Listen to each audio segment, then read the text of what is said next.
Ladies and gentlemen, good day and welcome to the conference call for analysts and investors for post-result discussion for quarter 2 financial year 2021-22 of Arvind Limited. As a reminder, all participant lines will be in listen-only mode, and there will be an opportunity for you to ask questions after the presentation concludes. Should you need assistance during the conference call, please signal an operator by pressing star, then 0 on your touchtone phone. Please note that this conference is being recorded. I now hand the conference over to Mr. Samir Agarwal. Thank you, and over to you, sir. Thank you. Good afternoon, and thank you all for participating in this call to discuss our results of Arvind Limited for the second quarter of financial year 2022. Joining me today is Mr. Jayesh Shah, our Executive Director and the Group CFO. At the outset, I'm very pleased to start by sharing that we clocked the highest profit before tax and profit after tax numbers since the demerger of Anup Engineering and Arvind Fashions, which you all recollect, happened about 10 quarters back. Overall, during this quarter, the business was characterized by surge in volumes across all segments and high prices of input raw materials in parallel to that. Most of our business secured price increases to offset input cost increases, and that helped maintain unit operating margins. Also during this quarter, the government announced the much-awaited RoDTEP rates apart from the PLI and Mitra schemes. So getting to specifics, overall the revenues for the second quarter stood at rupees 2115 crores, which was 62% higher than Q2 of last year. The EBITDA margins were at 11% compared to 10.3% last year. Profit before taxes, PBT stood at rupees 116 crores, and the net profit was rupees 70 crores. Included in these numbers is the EBITDA is the RoDTEP income of previous quarters of rupees 18 crores, 18 crores. Textile revenues were rupees 1711 crores, 1711 crores, which was 68% higher than the Q2 last year. Denim shipped out 25 million meters of fabric after a gap of several quarters. Woven's volumes also grew to a healthy 31 million meters. Garment volumes were up at 9 million pieces. In general, apparel demand continues to stay buoyant at all segments in all markets. Our key global accounts continue to deliver strong results and positive commentaries as demand has bounced back post-recovery from COVID across the board. This has also resulted in strong volume growth in wholesale brick and mortar channels across key US and European customers. Domestic brands and retailers continue to place orders even though there have been price increases. It is keeping the demand quite strong both for Diwali as well as beyond. Input costs continue to increase or remain high. Cotton prices continue to soar as reflected in Shankar Silk prices that are quoting around rupees 61,500 per candy. Internationally, the prices for US cotton remain strong as major selling places like China and Turkey continue buying. Other raw materials also saw increasing prices, partly driven by higher freight costs and more recently hikes in energy prices. We have been able to pass on most of the cost increases, and as a result, textiles delivered an EBITDA of 11.3%. Average price realization in denim stood at rupees 214 meter and wovens at rupees 176 per meter. ROCE in textiles business came close to 20% in this quarter. Our advanced materials business clocked a robust 60% growth in the top line. EBITDA margins in AMD stood at around 12%. The 2 to 3% pressure on AMD margins was a result of lag in price increases to offset the higher input costs and lower than planned dispatches. Also in this business, we have a long lead time order book, so that made some of the delay in passing on the increase in the cost as well.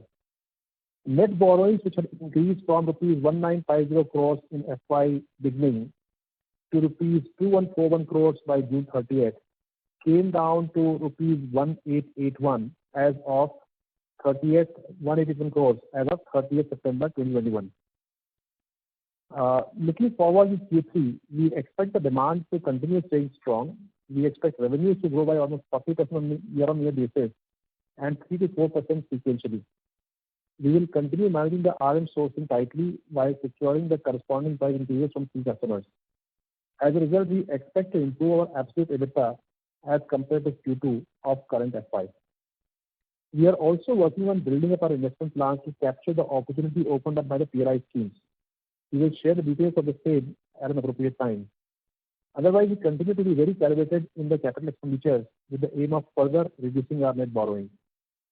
So this concludes my opening remarks, and now I invite you all to ask questions. Thank you. Thank you very much. We will now begin the question and answer session. Anyone who wishes to ask a question may press star and 1 on their touchtone telephone. If you wish to remove yourself from the question queue, you may press star and 2. Participants are requested to use handsets while asking a question. Ladies and gentlemen, we will wait a moment while the question queue assembles. The first question is from the line of Nihal Jham from Edelweiss. Please go ahead. Yes, thank you so much and congratulations to the team for this performance. So 3 questions from my side. First is that how easy was it with our customers, to take the price hike decision? And also, given the current state of raw material inflation continuing, is there a need for further hikes, and how possible or easy would that be? Okay. Thank you for this compliments. Mr. Shah? Yeah. So sorry to interrupt, but your audio is not coming clear, so it's breaking up. Okay. Can you hear me now? Yes, it's better now, sir. Can you hear me now? Yes, sir, this is better. Okay. Yes. Okay. So, the cost increases have been quite unprecedented, as you know, and the good thing is that the demand for the product is very strong, number 1, and number 2, the cost increases across the board for all the participants. So as a result, we have been able to keep increasing prices to take. It's not full mitigation, but significant part of the cost push we have been able to take care by increasing the prices. We believe that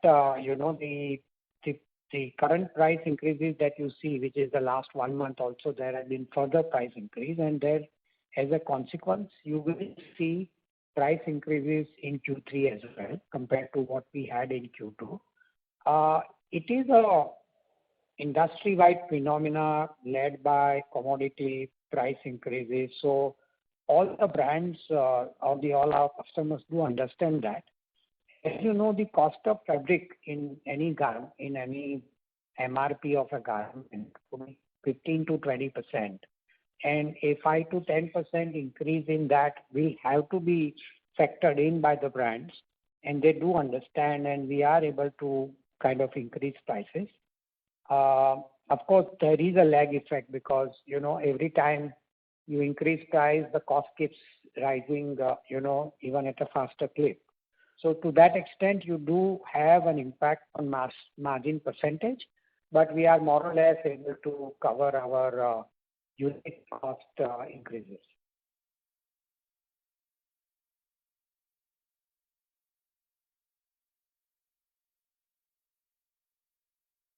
Hello?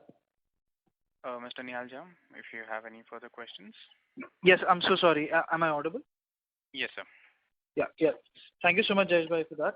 My second question was that if you could just give a little more clarity on the advanced material business, that there obviously the growth remains exceptionally strong. And first, what has been the price hike in the 60% growth that we've seen? And second is specifically, which are the segments which is driving such strong traction in this segment? Samir, will you want to take this question? Yeah, sure, Jayesh bhai. So Nihal, hi. On A&D, like I explained in some of the previous calls, it's comprised of 3 segments of business, or sub-segments. One is human protection, which is more specialty apparel for people like FR and military and so on and so forth. The second is industrial products, which is belting, filtration, awnings, and so on. And the third is composites. We have seen top line growth across all our segments. And, it's a result of the secular demand increase which is happening around the world in many industries, right? So we see that, this thing is, and we immediately budgeted for a fairly healthy growth rate. So at an aggregate level, this is pretty much as a plan. Now, as far as the specific top line growth in this quarter is concerned, it is also a result of the fact that in the previous quarter, there were shipments which we were not able to send out because of logistics issues, which got built in this quarter. So to some extent, this is, I would say, slightly more extraordinary by about 10 odd percentage points. But by and large, it's tracking the plan which we have, which is to grow this business by an aggressive double digit in any case. Samir, just one related point on this would be that there would definitely be a component of maybe getting a higher wallet share from customers or new customers also, which would be happening, right? Because the kind of growth, even if I take the 10% off, is still significant, and not that the industry would be seeing that growth. So just on that, is it that we are increasing wallet every quarter, or is it that new customers are getting onboarded? How are those trends moving? Both. So we have a set of core accounts which we have developed in last 3-4 years, and they continue to kind of have more and more comfort with us. So that gets us a higher wallet share within the categories we are supplying, and most of those customers are happy to add categories as well which they were not working with us. So it's both getting a better like-to-like growth and a wallet share on the business we are doing, as well as getting new books of business. Sure. I just had one last question, if I may. That, in the commentary you mentioned that a lot of the orders are getting preponed. So is there a possibility specifically when in Q4 when ideally most of these orders could be dispatched, that there could be a lull in demand considering that most of the orders... So looking at the current inquiries that we have from customers and the kind of understanding that we are reaching, Q4 looks to be, I think it will be equally a strong quarter in terms of demand. The other thing you must, as you possibly know, that even the Indian market, which is also in a very buoyant situation, and most of the retailers and brands do not hold inventory. And as a result, we believe that even Indian market demand is not to the full potential as of today, but it could further increase or the order book may come more from India as well in Q4. So we don't see a situation of a one-time dip, so to say, in Q4. However, over next 6 to 9 months, it may just start tapering off, whatever is excess demand, but not really impacting a very large volume dip. Helpful. Thank you so much, Jayesh. I wish you all. Thank you. Thank you. The next question is from the line of Kirti Jain from Canara HSBC. Please go ahead. Thanks a lot for the opportunity, sir. First of all, excellent performance. Much Thank you. Above Thank you. what you had guided during the last quarter call also. Much above that, sir. That's what I'll say. Sir, with regard to the PLI opportunity, what are the things we will be looking to do in the PLI, sir? That is the first question here. Sure. So, as you know, and I think we spoke in the earlier call also, that there are certain product categories that Arvind is focusing on, and Arvind is not focusing on too much on the so-called our traditional textile business, which is cotton-based denim or woven business. In terms of growth, of course, we are focusing to make most out of it, but in terms of growth, we are looking at athleisure fabrics. We are looking at man-made fibers. We are looking at advanced materials. So good thing is that the PLI scheme is actually directed towards the areas that Arvind has been focusing since last couple of years and trying to, get the expertise in those businesses. So for us, PLI scheme is a very welcome, development. We have started working on preparing our proposal to government. There are a few things we need to clarify, which we have already submitted our recommendations. which is adding a few product categories which are very vital for the from overall global demand point of view, but they are currently absent. So we are requesting government to add that. And we would look at investing over 300-400 crores of rupees in next 2 to 3 years in product categories which are man-made fiber and advanced materials. Okay, sir. Sir, my second question is with regard to our accelerated business opportunities we are getting. This quarter also we have got 50% growth on quarter-over-quarter basis.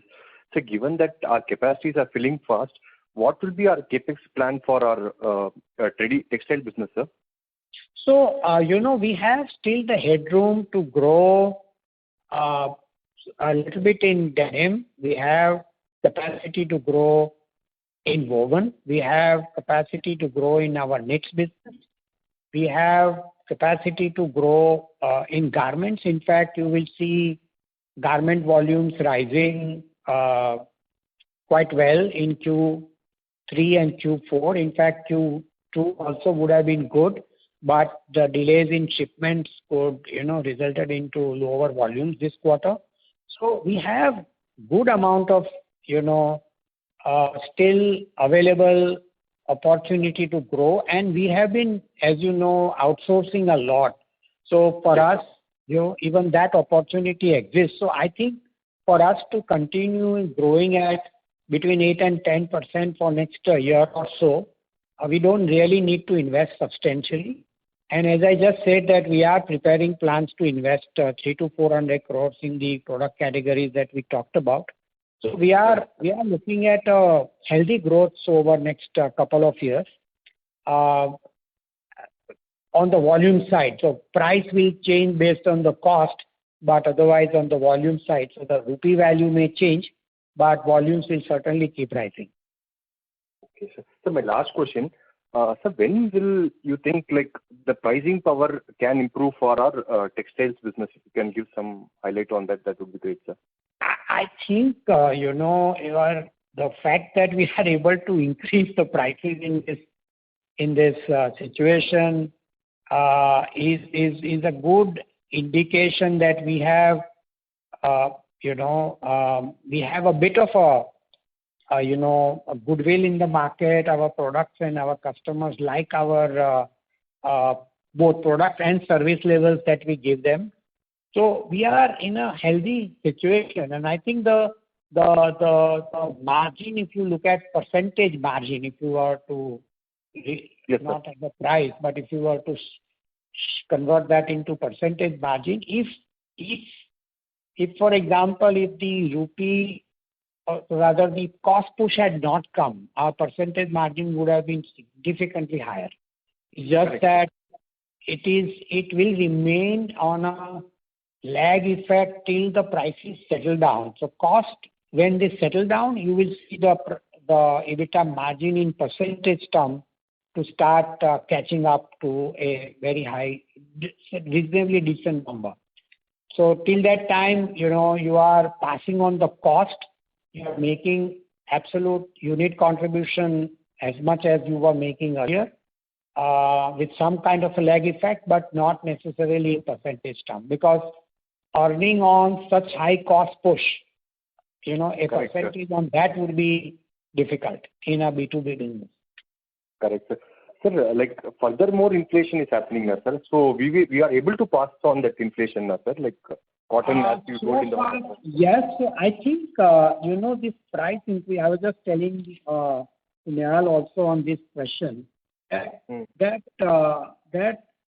the cost of fabric is not that high in the MRP of the garment. So we are able to talk to our customers, and we have been so far able to increase prices. And it's being an industry phenomena. I think we will continue to strive for increasing prices so long as cost push is there.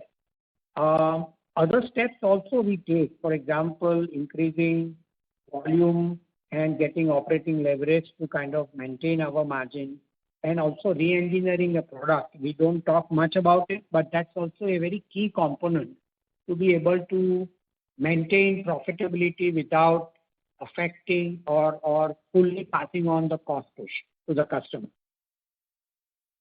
Okay. Thanks a lot, sir. Thanks a lot. Thank you. Thank you. Thank you. The next question is from the line of Sagar Parekh from One Up Financial. Please go ahead. Yeah, Jayesh bhai and team, good evening and congratulations for excellent performance. My first question is on this other segment. So, in the last 7-8 quarters, we have continuously seeing this other segment showing losses, right? So that Right. is Right. pushing down the overall margins to that extent. So my question is, sorry? Yeah, do you please go ahead. Yeah, so my question is, which are the segments within the others which is driving these losses, and when can we see at least break even on in this other segment on a consistent basis? So, in the recent couple of quarters, and particularly this quarter, I would say, the reason is that, a large component of our other segment is our water business, which we are nurturing in our company. That business is doing extremely well on the project that we are getting, the business, the way it is being built. However, that project has been very badly hit in this period because of the cost push that we have got. We have contracts which are at a fixed price, and the cost push has been as high as 60 to 80%. And that has led to and we are, as a result, the margins have been, in fact, eroded completely for certain projects that we are undergoing right now. That should get over next quarter. So till that time, you will see the negative, but we don't see that continuing beyond that. Right. So water is the only segment which is dragging the overall other segment The margin. largest part of that is water. The other is a very small component which we continue to, invest in, which is our Arvind Internet business. But that's a very, very small Very number. small, yeah, that's very small. Yes. So Q3 we will still continue to see others losses, but then from Not as much as what you saw in Q2, but it will be smaller and will go away after that. Okay, so from FY23 onwards, fair to assume this will be at least 0 to positive? Absolutely. Okay, great. And second question is on the capex. So H1 capex is about 80-85 crores, if I'm not mistaken. How much are we? So I believe you are looking to spend about 100-120 crores for the year. It will be below that. It will be within that number. So we have already spent 80 crores, right, in the H1? Yeah. So Yeah. H2 will be negligible then in terms of capex. That is correct. So in the H2, the H1 number, there was one, the amount has come as in capex on the books, but there was an advance paid already in the previous year. So actually, from a cash flow perspective, the amount spent is not 80 crores, it's only 40 crores. Okay. Yeah. So, but overall, we will not be exceeding 125 crores during the year. And on the deleveraging part, we are on track for another 200-300 crore deleveraging for the H2? The answer to that question is yes, we are on track. But I want to caveat it in these two ways. One, for example, or let me complete that. For example, in October itself, we have further reduced debt by 50 crores so far. So it is on track to that extent. However, as you know, the cost push has been very high, and that obviously result into increase in working capital in absolute number. Right. So far we have been able to maintain or manage that as well. The second thing which we are completely, we don't have a view, is whether we will have to invest for a short period of time in cotton based on what the market conditions are and what kind of order book we have and whether we need to hedge it or not. But it is, if at all we do that, it will be like a self-liquidating, amount. We buy cotton and consume and money comes back. So to that extent, we are unsure of that. But subject to these two caveats, yes, the answer is that we will be reducing debt because we don't have a capex program this year. Right. And in terms of that land sale, Ahmedabad land sale is non-core that we were looking at. Any Yes. kind of update on that? Yes. So we have received about 70 crores out of 150 we have targeted this year by September, and we hope to get 150 and a little more than that by end of the year. So another 70-80 crores for H2 then. That is correct. Okay, perfect. And my last question would be on the advanced material division. So, as the opening remarks, you mentioned that there was some lag in terms of taking the price increases. So fair to assume that going forward, we will be back to 14-15% EBITDA, which we did earlier? So Sagar, when we reach a stable price situation, both in textile and AMD, we'll be able to come back to the normalcy in percentage margin. So, Right. because the cost push has been continuous, Correct. it always keeps us, in a percentage terms with a lag of 3 to 4 months. Fair enough. Okay, Jayeshbhai, thank you so much for answering all the questions and wish you and the team all the best. Thanks. Thank you, Sagar. Thank you. The next question is from the line of Prerna from B&K Securities. Please go ahead. Congratulations on a strong performance despite cost inflation that you've witnessed in your businesses. I had few questions with respect to sustainability of demand. So currently there is lower inventory with the customers also, which is also helping us in taking, price increases this is what I've understood in the call as of now.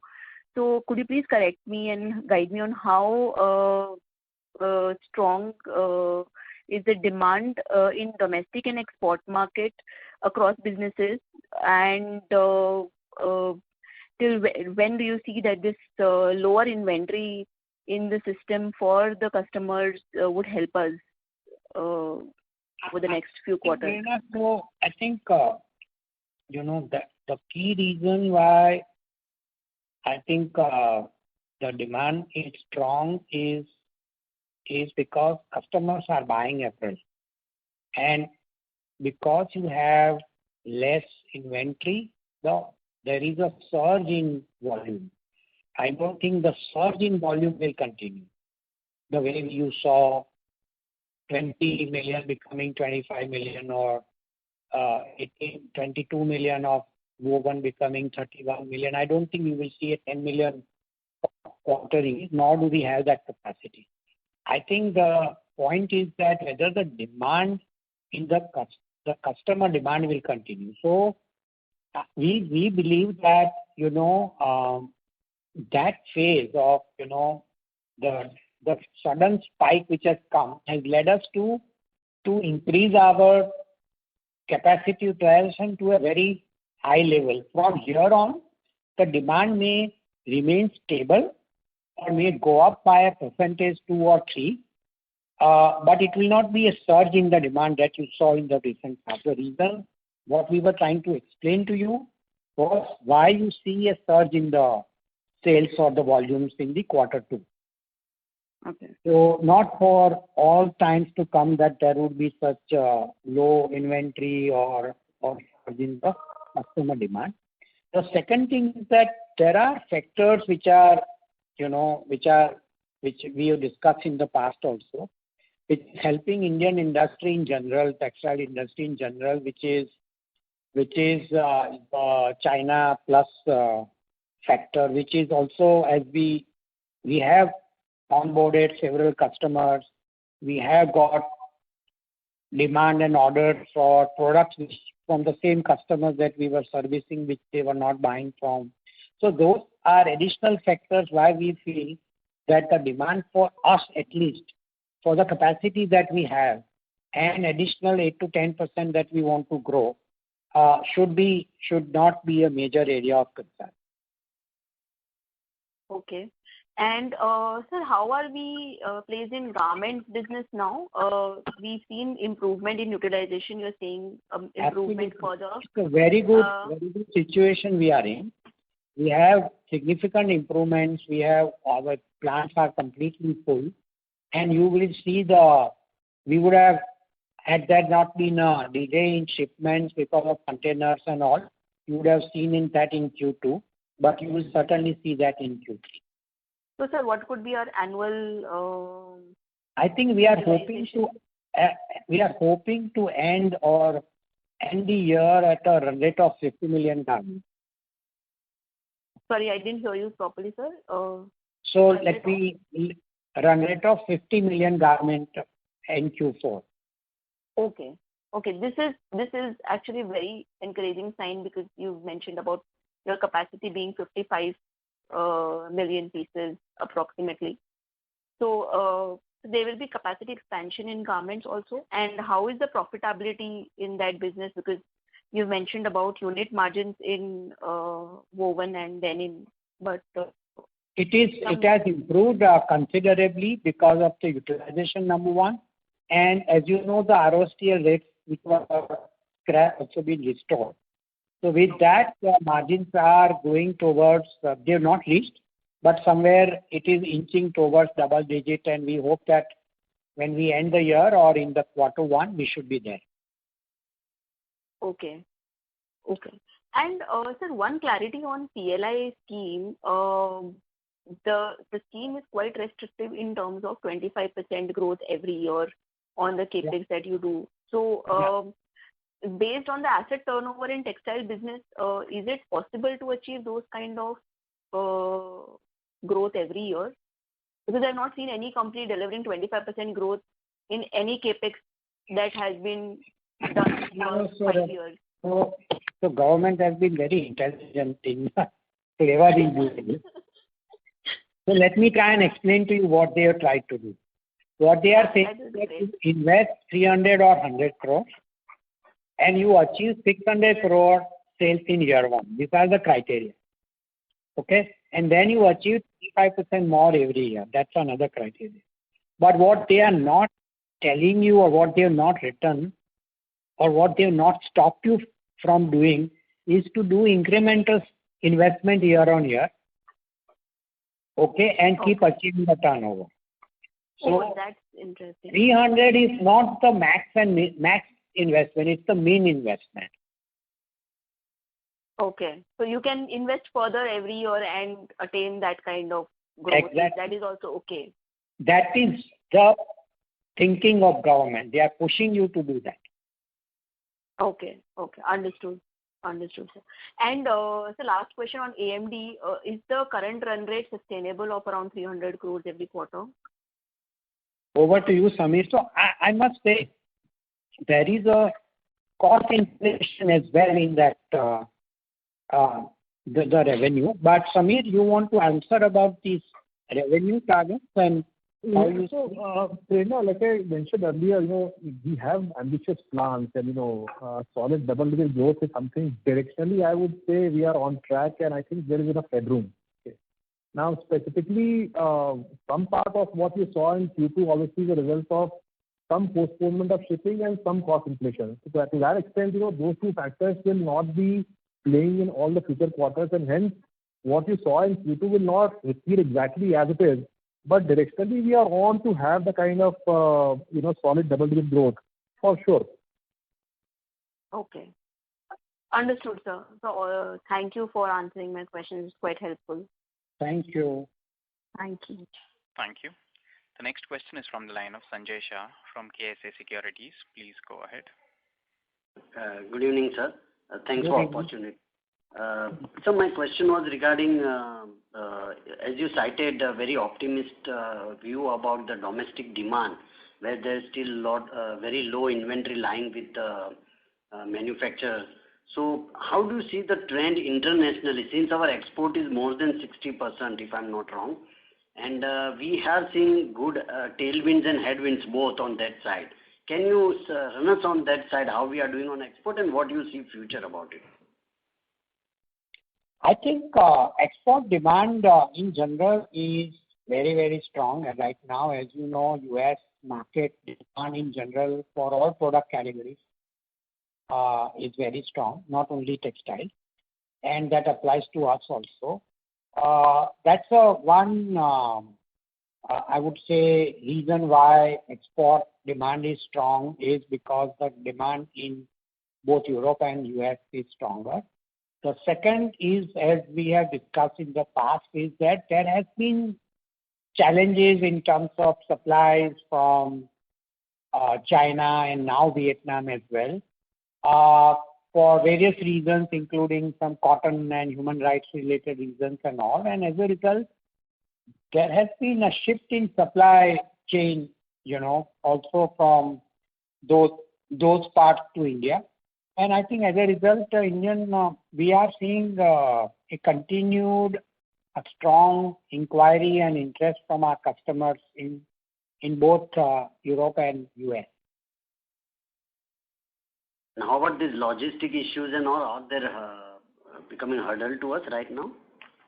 It is supply. There are quite a few issues in terms of so availability of raw materials to price, cost of raw materials to availability of containers to quite a what you call choking of the at the border, choking at the border of Bangladesh, where a large quantity of our fabrics are being shipped because of the non-availability of warehousing on the Bangladesh side. So there is a very long, I think it's a unprecedented amount of truck choking has happened in Bangladesh border. So all of these are challenges. So, I mean, there are, yes, to answer in short, yes. So my next question was regarding, sir, you sounded very humble by saying that you can grow at 8-10%. So don't you think it's very conservative what you are talking, or are you talking on volume terms? Because value-wise, because of price appreciation, we have done very good in these 2 quarters. So how do you see that? I would not want to change what I said, and it is a combination of both price and the volume. Of course, I was talking more on volume rather than on price, because in value terms we may go down if the raw material prices go down. We may not grow. In fact, we may have a negative growth if the cotton has to come back from 60,000 to 35,000, for example. So I was talking about purely volume-related growth. In stable circumstances, we will at least grow by 8 to 10% in volume, as that you want to say, right? We are talking about next couple of years. We have headroom to grow at that level. Sir. Thank you, sir. Thank you and good luck to you, sir. Thank you. Thank you. The next question is from the line of Nishit Rathi from CWC. Please go ahead. Great performance, Jayesh bhai. I think commendable the way the team has managed such challenging times. Jayesh bhai, if I understand it right, I just wanted to ensure that I've understood it right. Point number 1, you're saying that there has been the revenue growth, the spurt that in revenue growth is also because of the low stock that was there. But you're saying that going forward you may not see such spurt on a quarter-on-quarter basis, but the revenues will remain constant. So we might have taken what we might have seen is a big spurt, but you're saying that the spurt is more or less sustainable. That is the first point that I wanted to understand. The second point. So the answer to that would be that we are not seeing a degrowth. Perfect. So you are saying that we have reached the new normal. This is the new normal in revenue, which we will kind of maintain out there. We may not see similar kind of growth, but this kind of revenue we may sustain. Is that understanding correct, firstly? This kind of volumes we may sustain. Perfect. So that is point number 1. So we will sustain these kind of volumes. Though now the second point is this kind of volumes we have seen revenue. We have seen a massive cost inflation, and that cost inflation is the reason why our percentage margins looks lower. But we've been able to maintain our EBITDA in overall terms. That whatever increase we have said, we've gotten that. You're saying eventually the inflation will come down. But when the prices normalize, does that mean that even the pricing, our pricing, what we have seen on per unit basis, will that also kind of normalize, which will mean that, there will be some pressure on the realizations? Or do you think that, the realizations might also sustain and you might actually see the spread increase, which will mean that, at some point of time, EBITDAs will grow? No, I think if you see currently what has happened is that whilst we have been able to get our unit margin intact, and we have been able to increase price, and as a result, due to increase in volume, we have been able to improve significantly the absolute earnings that we have made during the year, in the quarter. We believe that as the costs stabilize at some level, high, low, wherever. Correct. There would be we will be able to adjust, because the lag effect will go. The margins as a percentage, which is, if you were to compare it with so H2 of the last year, we were at 12 plus, we are at close to slightly below 11 right now. So that percentage or so margin which has gone away, we would want to try and recover that when the costs are stable. I do not think, we will be able to, over a period of time, improve our profitability by keeping the cost reduction in pocket, because as we are pushing our customers today to give us the price increase, the customers would expect us to reciprocate when the input costs go down. However, for us to improve profitability, continuing to grow and get the operating leverage and utilize all our plants more than 100%, and continue to keep a tight leash on our overheads, which we have been successful last year, as you know, would give us the leverage that we will get, and as a result, our profitability should grow. So Jayesh, I fully appreciate what you're saying, but I'm just trying to understand, in my mind, right? See, when you say that, you pass on the benefit of the cost to the customer, it to some extent means that you will lower your realizations, right? And as you realize, if it on an increased base and lower realization, there is a third component wherein, you have not gotten any benefit of. So basically, what you're basically saying is your revenues on an overall revenue basis might come down a bit, but your profit margins might go up a bit, which will mean that, even your EBITDA level, absolute EBITDA might remain very similar to where we are today, but the margins will look better. Is that understanding correct? And eventually, the incremental EBITDA growth should come through volume growth.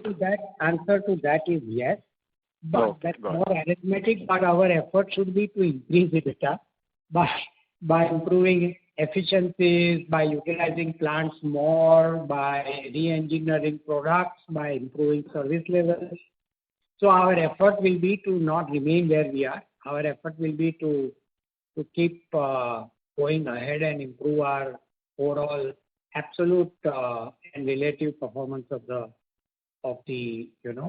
both profits and the ROC. So just to summarize, we have reached a new normal in terms of revenue and EBITDA. Now from here on, for us to grow, eventually the path for that will be volume growth and efficiency improvement, right? It is the volume and the ASR will be the ASR will be a wash. When the cost come down, the ASR will also to some extent come down. But eventually the path will be, higher efficiency and better volume growth, right? That is the way to think about it. That is correct. That is fair. Thanks a lot, Jayesh. This is very helpful. Thank you. Thank you. Ladies and gentlemen, due to time constraint, that was the last question. I now hand the conference over to Mr. Samir Agarwal for closing comments. Over to you, sir. All right. Thank you, everybody, for your engagement and participation. We'll see you in one quarter ahead. Thank you. Bye-bye. So thank you everyone and wish you a very happy Diwali. Thank you. Thank you. Ladies and gentlemen, on behalf of Arvind Limited, that concludes this conference. Thank you all for joining us, and you may now disconnect your lines.